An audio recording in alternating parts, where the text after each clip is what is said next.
Hi everyone, welcome back to my channel. So today we're going to be talking about a topic which I find really interesting, artistry within the music industry. Specifically, bringing back artistry in the music industry because I think it is very imperative that we do so. Now, before we do this video, let me just say, of course, there are many talented artists in this generation today. I love a lot of artists in this generation today. So this is not a dig at every single musical artist, but it seemed like right before the turn of the millennium, artists had it all: the look, the talent, the bravado, etc.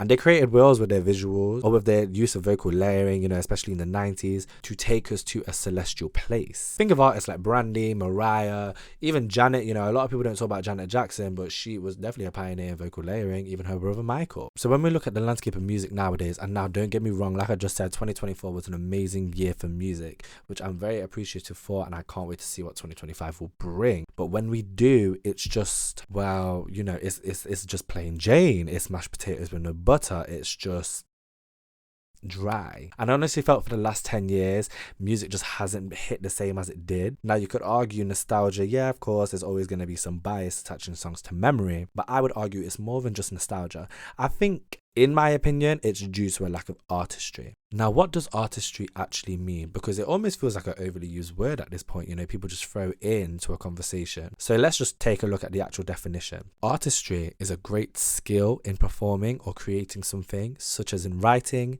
music, sports, art, etc. Keyword: skill. Okay, skill. And people just aren't as skilled as they were. I don't feel like people are as skilled as they used to be. I feel like the perfect example of a genre that is definitely showcasing a lack of artistry is rap. Okay, because how are you going to tell me that we're going to go from Keep Your Head Up, Shook One's Part 2, Cream by the Wu-Tang Clan to Think You the Shit? Even a bar.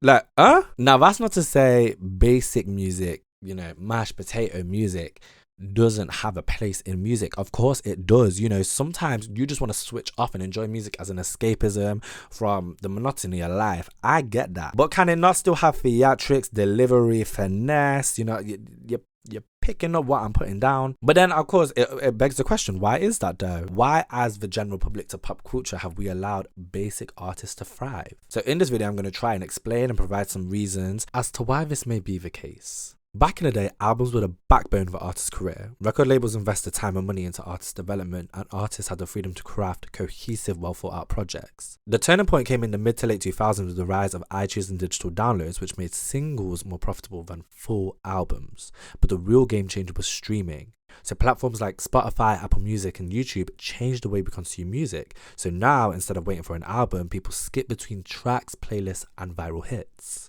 This has led to a death of the album era, for the mainstream artists, and the birth of fast food, if you will, type music. And we see that because songs became shorter or faster, because streams count after 30 seconds. So the label started prioritizing quantity over quality. More releases equals more chance of getting playlists, because labels sign people based off TikTok hits, and artists are pressured to kind of make those TikTok songs. As Doechii had said in Denial is a River in Egypt, she's making TikTok music. And so because they're chasing viral trends and viral hits, artists don't feel as if they can push creative boundaries. Instead they feel pressured to constantly drop music instead of taking years to refine an album. And at that same time, meme culture started shaping the way songs blow up. So songs are no longer just judged by their musical quality, but how viral they can become. So a few things happened because of this. So viral challenges in TikTok culture, with platforms like Vine, RIP, TikTok and Instagram, and Musical.ly, let me not forget that. They started making music snippets more powerful than full songs. So a catchy 5 to 10 second clip, like Doja Cat's Say So, Steve Lacy's Bad Habits, or even Lil Nas X's Old Town Road can turn an unknown artist into a chart-topping star. This also meant that artists started designing songs more for social media. So some songs exist purely for memes. So if we think about, a kind of older example, a Rosetta Stone example of this would be like Rebecca Black's Friday, because it's just very goofy, the lyrics are very basic. Or, you could even think of something more contemporary would probably be like Ice Spice's Munch. Let me not come for Icy Spicy. I feel like I've used her twice as an example. And I didn't mean that, so Yeah. But also, what people started doing as well, they started remixing and speeding up songs. So songs would get sped up, slowed down, or mashed up just to fit a different trend. And this changes how we kind of engage with the music, because people might know a TikTok version of a song more than the original. I know for me, when I first heard Escapism by Ray, I heard the sped up version. I didn't know that it was a slowed down version of a song, and I prefer the slowed down versions. I'm kind of glad I discovered that for myself, but I remember hearing the sped up version first. I'm not too sure if it was the same with Driving License by Olivia Rodrigo, but I definitely remember that being sped up as well. So the kind of end result from this is basically just disposable music. With music being designed for short attention spans, we now have a constant flood of forgettable hits that go viral, you know, for a week or two before just disappearing. Comparing this to like the 80s, 90s, I would say comparing this to pre-2000s, you know, where songs could dominate charts for months and have lasting cultural impact. And of course, there's still great artists who fight against this trend, but the industry as a whole is structured around speed, virality, and trends over artistic depth. So we're kind of losing artistry, we're kind of losing art within music, and we're replacing it for virality. The artistry in music production and vocal performance has also significantly declined compared to the previous generation, because today's music often follows a rigid formula that prioritizes, you know, simplicity, efficiency, and trend appeal over depth and musicality. So back in the day, producers like Darkchild, Babyface, Quincy Jones, you know, they created sonic worlds within songs. Their productions were rich with layered instrumentation, intricate arrangements, and dynamic progression. But now most mainstream beats are stripped down because they're relying on minimalist loop beats, you know, because many songs are built around a single loop with little progression or variation or instrumental layering, because producers used to build songs that evolve, but now they just don't. And with the fewer instruments, there comes more presets. So songs used to feature more live instrumentation, so real drums, real guitars, strings, because they added a warmth and uniqueness to the specific song. But now producers only rely on stock loops and presets. So that's kind of leading to beats that sound very much copy paste across different songs. One of the biggest casualties in modern pop, though, is the bridge. Okay, we need to talk about the disappearance of bridges, because back then bridges used to elevate a song, you know, to a new emotional level. What's coming to my mind right now is, okay, the bridge in Survivor by Destiny's Child, and let's get into it. Michelle the Bridge Williams. Okay, Michelle the Bridge Williams, because after all of the darkness and sadness, soon comes happiness. What do you mean? Okay, she literally single-handedly elevated every single Destiny's Child song after she joined the group, and we don't want bridges anymore. Like, I don't even know. To me, I just think a bridge, not having a bridge in a song, is kind of just a crime, because today bridges are often skipped entirely, you know, because artists and producers prioritize shorter songs for streaming, so they don't even include a bridge. To me, that's just crazy. And also, another problem that's came from, you know, a lack of production is the lack of groove and swing. Most modern day music has its foundations and is definitely influenced by gospel music, funk, R&B, and jazz, where many of those songs, it goes off feeling. You're allowed to kind of be off the beat, slightly on the beat, slightly ahead of the beat. But now many songs have a robotic, rigid feel because they're very quantized. They're quantized perfectly in digital audio workstations like Ableton, GarageBand, FL Studios, Logic Pro, just to name a few examples.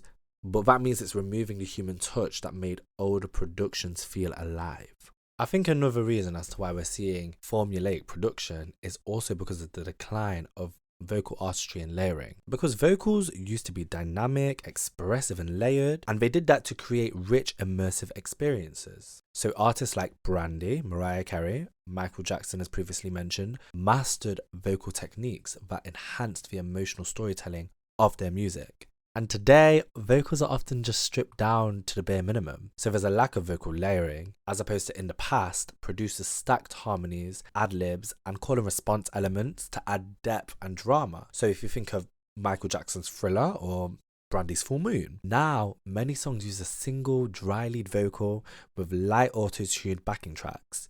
That removes the richness of vocal textures. As well as this, there's an overuse of auto-tune and pitch correction. Artists today rely heavily on auto-tune and pitch correcting, not just as an effect like T-Pain, but as a crutch. This leads to lifeless robotic vocals where everyone sounds the same. Back then, artists had distinct vocal identities. You could tell a Whitney Houston song apart from a Toni Braxton song instantly. And because people don't have the vocal skills to not use auto-tune and pitch correction, we now have flat, monotone singing. Because many singers today often avoid using things like vibrato or belting, even dynamic range in their singing, because many melodies stay in close intervals because most singers lack the skills to tackle bigger, more expressive leaps. And then when you compare this to people like the vocal trinity, Whitney Houston, Mariah Carey, Celine Dion, who effortlessly transition between whispery heady voice, powerful belts and intricate melisma, you kind of get a feeling of how lackluster the music today is. And not to mention, because there's a lack of skill in singing, there's a lack of vocal risks. Many artists aren't technically trained like their predecessors, so many modern melodies tend to be safe and repetitive. So songs today can often feel predictable because singers avoid anything too challenging. When you contrast this with singers, vocalists like Beyoncé or like a Jasmine Sullivan, who play with dynamics, phrasing and vocal textures to make their performances unique, again, you can just see kind of how plain Jane everything is. So the decline in both production, complexity and vocal artistry has made much of today's music feel disposable and forgettable, as opposed to back in the day when producers and artists pushed creative boundaries, layering sounds, taking risks and crafting music that felt timeless. Now the industry is driven by efficiency and virality, which is leading to, simplified, easy to digest songs that lack depth. And that's not to say, of course, there's no artists today. Again, I just want to specify that, but they're increasingly rare in the mainstream. In the past, the music industry had gatekeepers, record labels, A&Rs, producers, radio stations, who controlled who got signed, what music got released, and how it was marketed. Whilst this system had its flaws, of course, it was often elitist and excluded many talented artists from many different ethnic minority backgrounds, etc. It did also mean that only the best made it through. I mean, you could argue, there's bound to be some mediocre artists in every generation, but I think only the best of the best had to make it through. But now, with social media, streaming platforms and digital distribution, anyone can release music. So on the one hand, this has created more opportunities for independent artists, please see Ray. On the other hand, it has led to a flood of low quality, forgettable artists. That clogs up the industry and makes it harder for truly great artists to stand out. In many ways, this is due to the rise of streaming and algorithm takeover, because music discovery is algorithm driven. So instead of record labels and radio DJs curating music, now Spotify, Apple Music and TikTok algorithms decide what gets pushed. These platforms prioritize engagement metrics like skips and shares over artistic quality. This kind of means that now that there's more music than ever, there's less impact, because over 100,000 songs are uploaded daily to streaming services, so it's impossible for every song to get real attention. And before, artists could dominate the charts for months, but now even viral hits are forgotten within a few weeks. And let's not forget playlists over albums. People used to listen to full albums that told stories, of course, like Lauryn Hill's Miseducation. However, now music is consumed in curated playlists where individual songs get shuffled rather than being experienced as a full body of work. So this discourages artists from crafting meaningful albums.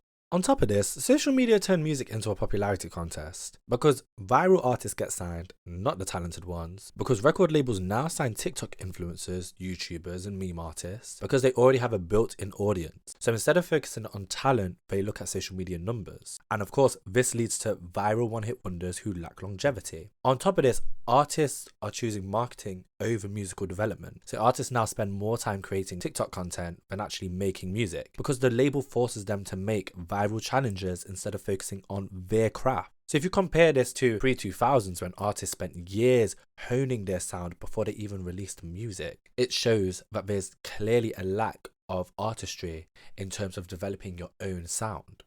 As a result of this, artists are having shorter careers. In the past, artists like Mary J. Blige, Ella Fitzgerald, Aretha Franklin, Luther Vandross, they could all have decades-long careers because they were developed over time. Now many artists are hot for a year or two, then disappear because the industry constantly chases the next viral moment. And people don't form deep connections to artists because when artists had longer rollouts and album eras, fans built deep relationships with them. Now, because trends change so fast, people move on quickly. So yes, the death of gatekeeping has led to a flood of forgettable music, algorithm-driven hits, and artists who struggle to last longer than viral moments. However, that is not to say that gatekeeping hasn't had its positives, because there are many talented artists that get to reap the benefits of owning their masters, releasing their own music, and having their own distribution deals without the greedy hands of record labels. So there is some good, there is some bad to this.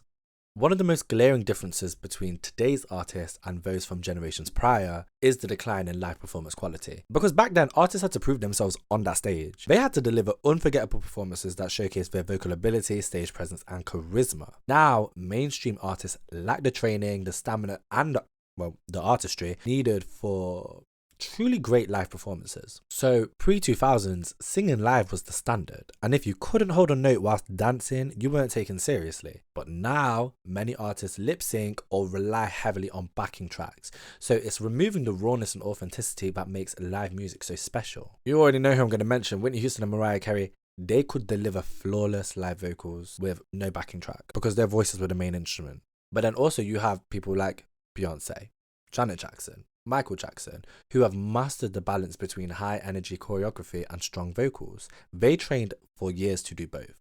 And that's the thing, they trained for years. Whitney and Mariah trained for years. They have done their 10,000 hours and then another 10,000 hours. Do you know what I mean? So now, today, many pop stars just mute their mics whilst dancing or sing over pre-recorded vocals, which makes their performance feel robotic. Some artists don't even try to adapt their vocals for live performances. They just play the studio track and ad-lib over it, which kills the live experience further. Also, there's a loss of musicality in live performances. Concerts used to be unique, one-of-a-kind experiences where artists and their bands too reinvented their songs for live audiences. Now, many shows feel like a copy-paste version of the album because there's little effort put into making the album feel alive. Because live instrumentation is disappearing, bands are no longer an integral part of live shows. Back in the day, there was Sade, which Sade is a band, Prince and the Revolution, The Roots, Earth, Wind and Fire, Queen, for example. But now, many artists just perform over a backing track with minimal live elements, so what's the point of a band? As well as this, there's no improvisation or spontaneity because many people aren't, musically trained. They don't have that musical ear. They don't know their scales. They can't really change the melody when they see fit because they just don't have the skill to do that. So now it's almost like many acts just hit play on a pre-recorded set and go through the motions. As well as this, because there's less artists that have longevity and more artists that are just one-hit wonders, there's shorter set lists, fewer deep cuts because artists used to perform long, immersive concerts, sometimes over 2 hours, and now set lists are often shorter with fewer surprises because artists don't have the stamina or catalogue to sustain long shows. And last but not least, the death of true stage presence. Artists like Tina Turner, Freddie Mercury, Prince, Beyoncé, Michael Jackson, all of the greats mastered the art of commanding an audience. Live Aid 1985, Freddie Mercury. Do I even need to say more? Their movements, expressions, and energy could hold the crowd's attention effortlessly. Today, many mainstream artists lack the confidence, charisma, and physical presence to make a live performance engaging because they focus too much on viral moments. So many performers design their shows around social media clips rather than thinking about the full experience. So they focus on, the one memorable dance move or outfit change instead of delivering an electrifying show from start to finish. As well as this, there's no natural crowd control, so artists like I just mentioned, like Beyoncé, like Freddie Mercury, like James Brown, could command a crowd just with their voice or just with a gesture. So many modern artists rely on pre-planned, audience interactions, making their performances feel staged or like slightly awkward. Like, we know what's about to happen, we know what you're about to do, so it just kind of seems a little bit forced. As well as this, like I've been saying, there's a lack of stamina and performance discipline. Like I mentioned previously as well, Janet and Michael Jackson trained for months before tours. They needed to do that so they could ensure that they had the stamina to dance and sing live simultaneously. And today, many artists get out of breath easily and they can't really handle live choreography and staying on staying on key. So they opt for the playback instead, but I think that's just very lazy. Live music is supposed to be about connecting with the audience, showcasing raw talent and creating unforgettable moments, less about perfection. I think the beauty in live performances is the fact that it is imperfect. It's supposed to be imperfect. I want to see you bare your soul. I want to see you try note changes that are not on the album, so I can feel like I'm getting something new out of it. Otherwise, this just feels like an album listening party. And I feel like I keep beating at a dead horse, but you know, today's artists often treat concerts as a formality. So they're relying on pre-recorded elements, weak stage presence, and short set lists. However, I want to give some love to modern day people that are really just doing that for live performances. So for example, Lady Gaga, Kendrick Lamar, Bruno Mars. Some more newer contemporary people are Doechii, Sabrina Carpenter, Chapel Roan, Charlie, Troye Sivan. Like, I'm seeing these people put in some work for their set list, for their performances. Of course, you know, Beyonce is always going to be Beyonce. I don't need to say more on that. Like, that woman gives her all in a performance, so shout outs. So some final thoughts. Again, everything I'm saying isn't saying that there isn't great artists today. There absolutely are. I've just mentioned a couple. But the industry structure has shifted in a way that prioritizes instant hits, social media presence, and commercial viability over deep artistic expression. So artists pre-2000s had more room to grow, take risks, and push boundaries, whereas today's landscape, they're taken from Instagram and put onto the main stage, and they can't perform. They can't do it because they've never done it. It's hard to kind of bare your soul or entertain 20,000 people. It's hard to do that just for one person, so I can't imagine doing that. Gosh. But yeah, let me know what you think about this topic. I think it's a very interesting topic. Let me know if I've missed anything. Let me know if you think there's a reason why there's a lack of artistry. Let me know if you disagree. Let me know if you think there's more artistry today than there was 30 years ago. I would love to know what you think. As always, make sure to like, comment, and subscribe if you want to hear more of my think pieces. Check out some older videos that I've done. I really want to start getting into posting more regularly because I have nothing to do with my life at the moment. So, you know, I might as well just yap on the internet. But yeah, thank you for watching this video, and I will see you in the next one.